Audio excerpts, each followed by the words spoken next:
Superheroes. Superheroes, Willem.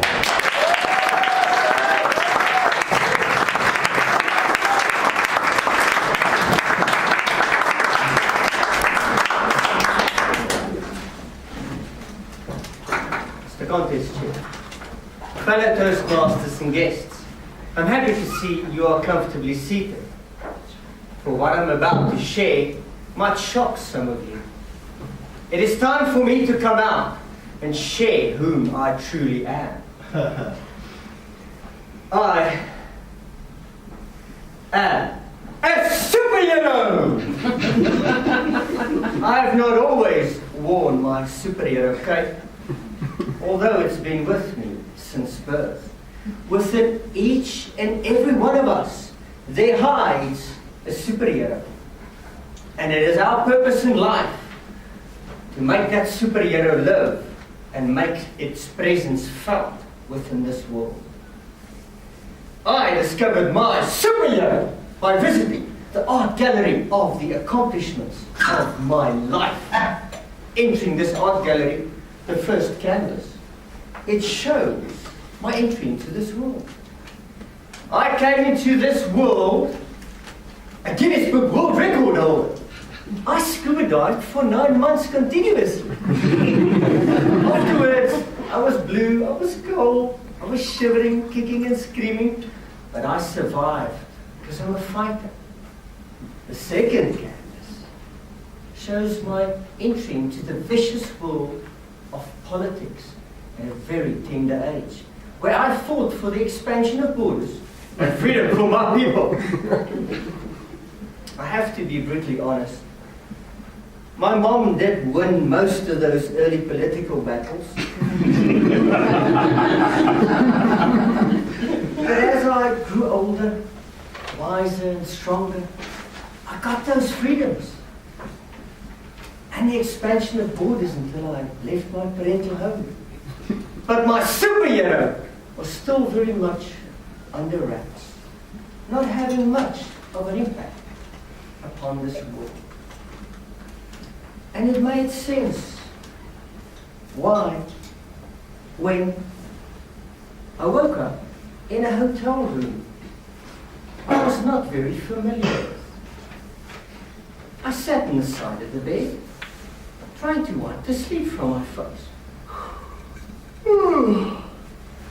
When it happened, I felt something I have never felt before. A strange sensation upon my left cheek.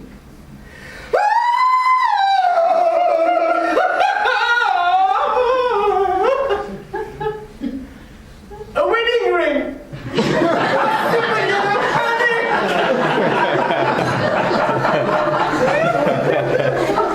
Immediately, I looked over my left shoulder to the bed behind me. There's a woman in my bed.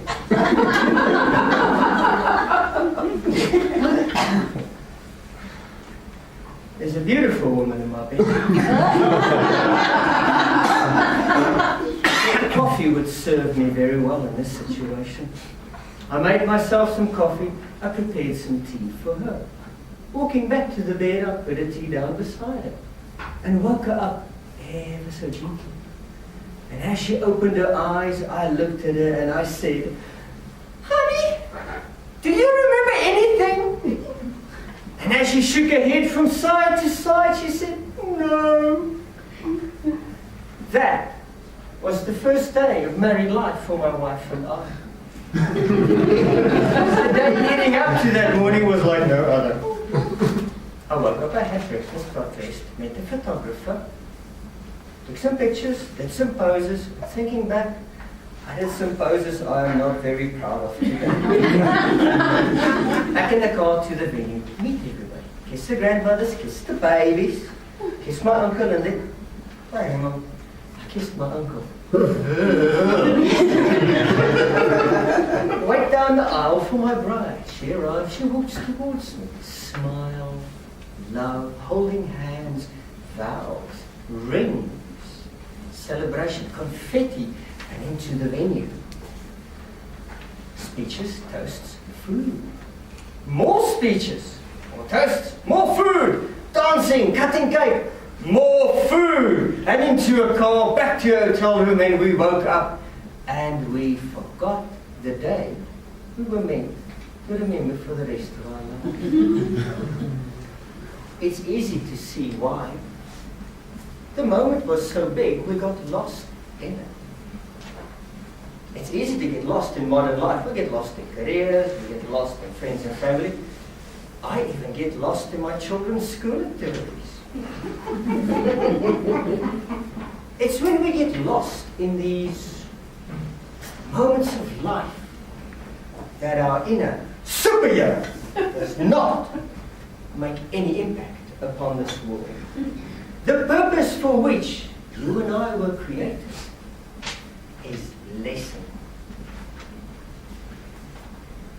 The time has come for you and I to live authentically, present within each moment, so that our superheroes can be the change that this world needs. I have. Every morning when I stand next to my car, waiting to take my son to school, I stand there broad-chested. I can feel my cape tugging at my neck in the gentle breeze. I stand there, the superhero father, the superhero husband, the superhero world changer. And so can you. Just rise, superheroes, rise, and awaken that superhero in you.